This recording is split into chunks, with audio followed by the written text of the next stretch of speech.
Good morning. Part third, बातों की ताकत। राजीव अक्सर मुझे चिढ़ाते थे कि तुम अपने भाई के लिए इतनी लड़कियां खोज रही हो और आज तक मेरे लिए एक भी नहीं। तो तब मैं अपनी पड़ोस में या एक ऐसी अनजान फोटो मिल जाती है, फिर मैं वो क्या करती हूँ, वो फोटो राजीव को दिखाती हूँ।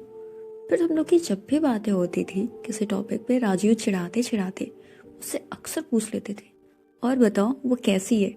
और मैंने उसका नाम, उस लड़की का नाम रखा था नेहा, जबकि उसके बारे में मुझे भी कुछ भी नहीं पता रहती है।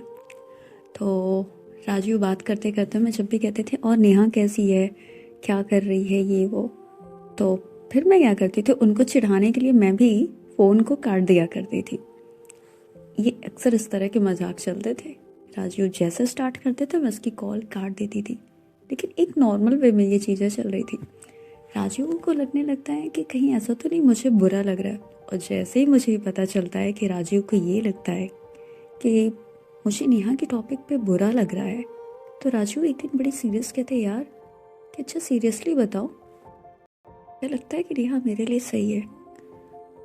तो मैं चुप रहती हूँ। मुझे तो पता रहता है कि राजीव के दिमाग में क्या चल रहा है, कि राजीव को ये लगता है कि मुझे बुरा लग रहा है, इसलिए मैं उसकी फ़ोन काट देती हूँ।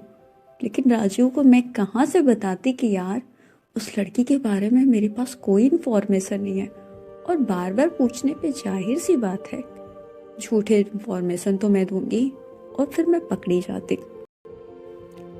तो एक दिन ऐसे ही राजीव और मेरे में बातचीत होती रहती है, और राजीव अचानक से कहते हैं, मैं राजीव से बताती हूँ कि मैंने उस लड़की को मना कर दिया, उसकी फैमिली को। तो पूछते हैं क्यों, तो मैं कहती यार बस ऐसे ही मुझे वो लड़की ना समझ में आई। तो कहते क्यों नहीं समझ में आई, तो मैं कहती ऐसे ही, मुझे आज भी याद है, मुझे जल्दी भोजपुरी लाइन पसंद नहीं, लेकिन वो कहते हैं ये तो वही हो गया, न खेलब न खेले देव। मुझे बड़ा अजीब सी ये लाइन लगी थी। मैं फिर पूछी किसका मतलब, तो उसने कहे मतलब न तुमको कुछ कहना है और ना कहीं मेरा कहीं होने देना है। बहुत देर तक मैं सोचती रही इसका मतलब क्या है। बाद में जब वो समझाएं तो मैंने उनसे एक नॉर्मल ही जवाब दिया। तो मैंने उस पर एक लाइन बड़ी अच्छी पढ़ी, जिस मंजिल का हमें पता है।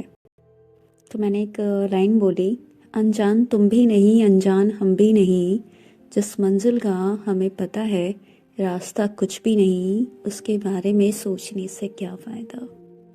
और यहाँ पे वो बड़ी खामोशी से चुप हो जाता और कहते बात तो सही है। फिर हमारी हमेशा की तरह नॉर्मली बातचीत होती रहती थी, और जब उनसे बातचीत होती रहती थी कि राजीव को मैंने कभी इतना ध्यान से देखा नहीं, लेकिन कहते हैं ना कि हम आर्टिस्ट लोग बड़े अजीब होते हैं। अगर हमें कोई बुरी चीज़ भी, कोई अगर कूड़े वाली जगह भी बड़ी अच्छी लग गई, तो वो कोशिश होती है कि हमें उसको अपनी पेंटिंग में बनानी है। राजीव वो पहले ऐसे शख्स थे जिनकी पोर्ट्रेट मुझे बनाने में बहुत इंटरेस्ट था। राजीव से मिलने के बाद मेरी एक अलग सी इंटरेस्ट, जहाँ मुझे आर्ट के बारे में नहीं पता, वहाँ मुझे धुन सवार था कि मुझे इनकी पेंटिंग बनानी है, इनकी पोर्ट्रेट बनानी है तो बनानी है। उसके लिए वहाँ से मेरा सफ़र स्टार्ट होता है एक नए, और यहाँ से था कि उनकी बातों में इतना असर था कि मेरे जीवन को एक नया ही लक्ष्य मिल गया।